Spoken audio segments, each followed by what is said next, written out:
बघा,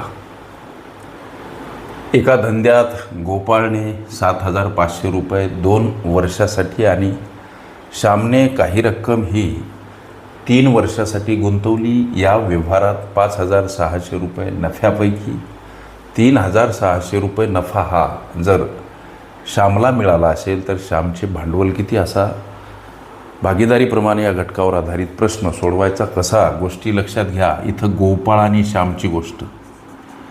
गोपाळ इथं छदस्थानी श्याम मांडा. गोपाळनं 7,500 रुपये आणि 2 वर्षासाठी गुंतवले.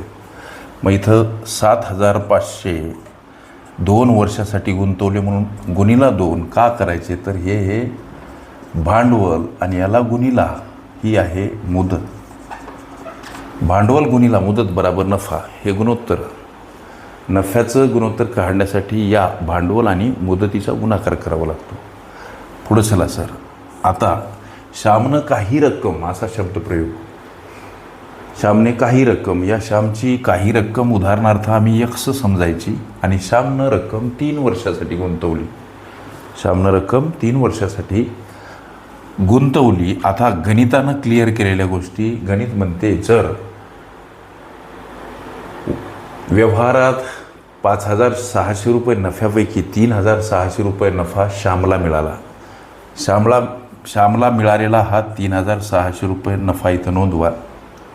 एकूण जर नफा 5,600 आहे लेकरांनो, पैकी जर 3,600 रुपये नफा श्यामला मिळाला असेल, प्रश्न करा की गोपाळचा नफा किती? याचं उत्तर प्राप्त होते 2,000. इथं गोष्टी लक्षात घ्या. या 2 शून्यासाठी हे 2 शून्य घालवा. हे पद परस्परांना भागीला असतात, याला काटाकाटी करता येते. पुढे चला. 4×5 20 आणि 4×9 36 म्हणजे त्यांचं नफ्याचं गुणोत्तर. नफ्याचं काय हो? गुणोत्तर गोपाळ आणि श्याम 5×9 असं सापडते. आता या गणिताला मांडत असताना त्रैराशिक पद्धतीनं याची सोडवण करायची. हे जे गुणोत्तर 9 आहे, या 9चा वरील पदासोबत गुणाकार, या 5चा या पदासोबत गुणाकार, म्हणजे 9 जातील या 7,500 आणि गुणिला 2 सोबत हे 9 गुणिला इकडं बराबर x गुणिला 3 सोबत हे 5 गुणिला x गुणिला 3 सोबत हे 5. अशी त्रैराशिक पद्धतीनं तिरप्या गुणाकारानं मांडणी.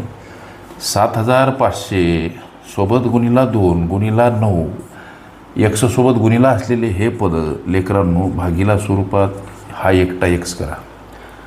का मांडायचे भागीला? संख्या परस्पर विरुद्ध बाजूने जाताना एखाद्या पदासोबत गुणिला असेल भागीला मांडा. आता पुढं चला. 5 गुणिला 15 75 हे 2 शून्य उरलेले 15वर 3 3 9. मग उरलं काय? 1,502 आणि 3. 1,502 आणि त्याच्यासोबत 3 समोर हा x. 3,000 गुणिला 3 9,000 हा गुणाकार. 9,000 रुपये म्हणजे ही एक्सची व्हॅल्यू आली. एक्स म्हणजे काय? तर या श्यामनं गुंतवलेलं काही भांडवल. किती भांडवल? तर श्यामचं भांडवल किती हो? त्याचं उत्तर तुम्हाला प्राप्त झालं.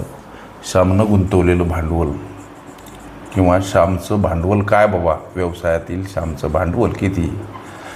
9,000 रुपये हे तुमच्या या विचारल्या प्रश्नाचं पुराणू उत्तर. ओके. भागीदारी प्रमाण ही माझी प्लेलिस्ट अवश्य बघा. त्यामध्ये विविध स्पर्धकांनी विविध अंगांनी विचारल्या संभाव्य अशा असंख्य प्रश्नांचा सराव तुम्हास करता येईल.